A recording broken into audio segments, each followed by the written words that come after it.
The recent papal conclave, shrouded in centuries-old tradition and intense secrecy, culminated in the election of Cardinal Robert Francis Prevost as Pope Leo. For many observers, the process remains enigmatic. Yet one key participant, Cardinal Vincent Nichols, the Archbishop of Westminster and leader of the Roman Catholic Church in England and Wales, has now broken his silence on the inner workings of those pivotal days within the Sistine Chapel. Cardinal Nichols, aged 79, was among the 133 voting cardinals who were sequestered for the duration of the conclave. He recalls an environment marked by solemn devotion and strict adherence to every ritual. Every single step was meticulously followed, Nichols states, underscoring the deliberate patience that governed the proceedings. Mobile phones were forbidden, creating an atmosphere free of distraction, where each cardinal was fully present to the weighty task at hand. When the moment of election arrived, former Cardinal Prevost responded with remarkable composure. According to Nichols, he took it very matter-of-factly. There was no real emotion. He took it all in his stride. In that instant of transition from cardinal to pontiff, there was nevertheless a real sense of elation as Prevost accepted the papacy. Nichols, standing mere feet away, was struck by the calm clarity with which the new pope addressed his brothers in the College of Cardinals. Cardinal. Drawing a parallel between the newly elected pontiff and one of his illustrious predecessors, Nichols noted that Pope Leo won't be afraid of tyrants. He referenced the famous moment in 452 AD when Pope Leo I and Fratello the Hun at the gates of Rome, a testament to the papacy's historical role as both spiritual and temporal bulwark. When pressed on whether this allusion carried a modern political edge, perhaps aimed at figures like President Donald Trump, Nichols demurred.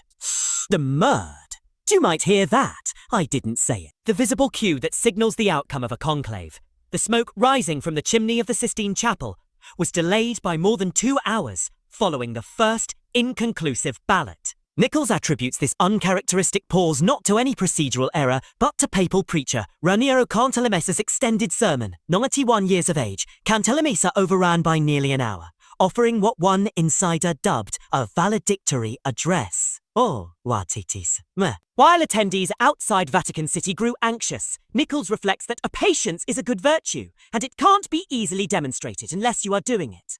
Beyond that interruption, Nichols emphasizes the spirit of fraternity that pervaded the conclave. Cardinals from every continent shared this rare, intense spiritual retreat. Removed from the trappings of modern life, they dedicated themselves wholly to the electoral process. There was a great spirit among the group of us, Nichols affirms, describing how each votive ballot and every canonical step was carried out with deliberate care.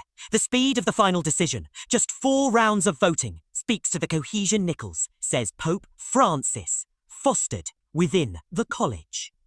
It was a very rapid decision, just 4 votes, he notes, attributing the outcome to a college of cardinals that shared Francis's vision and spirit to be a missionary church.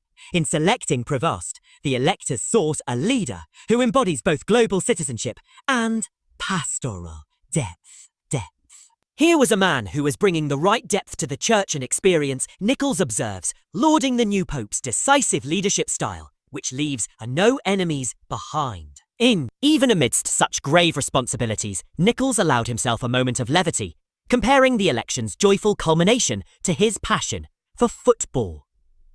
He confided that hearing of Liverpool's Premier League win elicited a just as ecstatic a reaction, a reminder of the personal lives that underlie these storied ecclesiastical figures.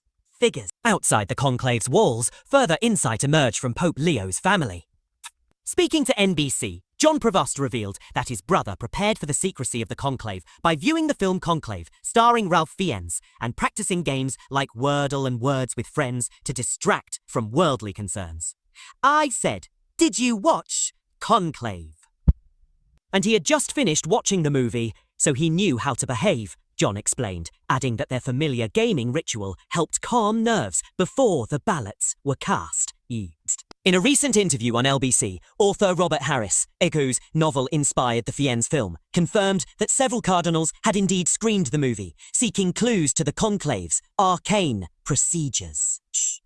Harris speculated that the new pope might have taken a few clues from Ralph Fiennes' performance, blending fact and fiction in preparation for the real world drama. As anticipation builds for Pope Leo's inaugural Mass on May 18, the Church and the faithful worldwide await the direction this new pontificate will take. From the hushed corridors of the Sistine Chapel to the cheering crowds in Liverpool, the election of Pope Leo marks a moment of continuity and renewal, a testament to centuries of ritual, the personal qualities of the man chosen, and the shared vision that unites the global Church under a new pontiff.